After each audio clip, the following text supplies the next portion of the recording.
प्रश्न, क्या राम के पिता दशरथ भी शिकार के लिए जाया करते थे? उन्होंने निर्दोष श्रवण कुमार पर तीर चलाकर हत्या की। जगदीश्वरानंद कृत वाल्मीकि रामायण अयोध्याकांड 48/9-15। इससे उन पर हत्या और हिंसा का आरोप लगता है। उत्तर, जब राम को वनवास लिए छठी रात बीत रही थी तब राजा दशरथ को उसके पहले किए हुए दुष्कर्म का स्मरण हुआ। वो कौशल्या से कहने लगे, कल्याणी, मनुष्य शुभ या अशुभ जो भी कर्म करता है, अपने उसी कर्म के फलस्वरूप सुख या दुख कर्ता को प्राप्त होते हैं। श्री राम को खोकर मैं पश्चाताप कर रहा हूँ। मेरी बुद्धि कैसी खोटी है। कौशल्य, पिता के जीवन काल में जब मैं केवल राजकुमार था, एक अच्छे धनुर्धर के रूप में मेरी ख्याति फैल गई थी। सब लोग यही कहते थे कि राजकुमार दशरथ शब्द वेदी बाण चलाना जानते हैं। इस ख्याति में पड़कर मैंने यह एक पाप कर डाला था। देवी, उस अपने ही किए हुए कुकर्म का फल मुझे जस महान दुख के रूप में प्राप्त हुआ है।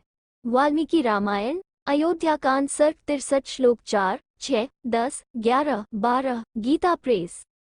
आगे दशरथ जी कहते हैं, वर्षा ऋतु के उस अत्यंत सुखद सुहावने समय में मैं धनुष बाण लेकर रथ पर सवार हो व्यायाम करने के संकल्प से सरयू नदी के तट पर गया। मेरी इंद्रियां मेरे वश में नहीं थी। मैंने सोचा था कि पानी पीने के घाट पर रात के समय जब कोई उपद्रवकारी भैंसा, मतवाला हाथी अथवा सिंह, व्याघ्र आदि दूसरा कोई हिंसक जंतु आवेगा तो उसे मारूंगा। उस समय वहां सब और अंधकार छा रहा था। मुझे अकस्मात पानी में घड़ा भरने की आवाज सुनाई पड़ी।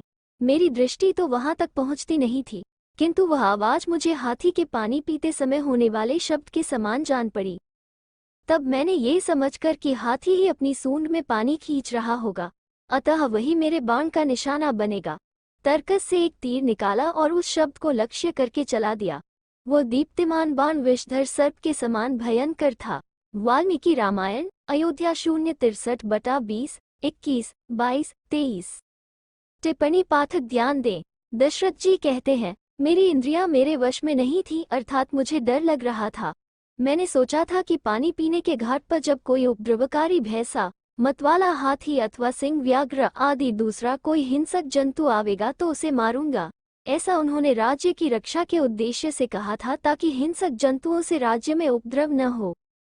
मैं पूछता हूँ, प्रजा की रक्षा हेतु उपद्रवकारी जंतुओं को मार भगाना क्या ये जीव हत्या व हिंसा है? सब और अंधकार हो जाने के कारण उन्हें ज्ञात नहीं था कि वो एक मनुष्य है। इसे मात्र आकस्मिक घटना ही कहा जा सकता है। इस घटना के बाद उन्होंने स्वीकार भी किया कि मैंने जो पाप किया था, आज उसी का फल मुझे महान दुख के रूप में प्राप्त हुआ है। अतः उन पर हत्या का आरोप निर्मूल है। कई टीकाकारों ने उक्त श्लोक के अर्थ में शिकार शब्द जोड़ दिया है, जबकि मूल में शिकार शब्द है ही नहीं। चाहे 100 टीकाकार अन्यथा अर्थ करे, लेकिन प्रामाणिक तो वाल्मीकि का ही लेख है। श्लोक इस प्रकार है, तस्मिन्नते सुखे काले धनुष्माने शुमार रथी व्यायाम कृत संकल्प सरयुमन्वगा नदीम। यहाँ संस्कृत में व्यायाम कृत संकल्प शब्द है, अर्थात व्यायाम के कृत संकल्प से दशरथ वन में गए। अतः व्यायाम अर्थ ही सही और प्रमाणिक है। व्यायाम अर्थ करने पर कुछ प्रश्न उभरते हैं, जिसका उत्तर इस प्रकार दिया जाता है। प्रश्न, व्यायाम करने जंगल में ही क्यों गए? व्यायाम तो महल में भी हो सकता है। वो क्षेत्र वन एवं हिंसक जंतुओं से घिरा था, अतः वहां मनुष्यों का जाना कैसे संभव है? उत्तर, दशरथ जी व्यायाम के साथ संध्या करने भी जंगल जा सकते हैं, और राजा लोग जंगल जाकर ही व्यायाम करते थे, जैसा कि घुड़सवारी इत्यादि। नदी तट पर व्यायाम भी होता है। वह संध्योपासना तो नदी के पास कर ही सकते हैं। वो क्षेत्र इतना जंगली भी नहीं था कि वहां कोई न आए। देखो, जब वहां श्रवण कुमार आ गया, मतलब कि वहां इंसान आते जाते रहे होंगे। ये नहीं कि वीरान जंगल ही होगा। आज भी बहुत से वन क्षेत्रों में मनुष्य रहते हैं तथा वहां कुछ हिंसक पशुओं का आना जाना भी लगा रहता है।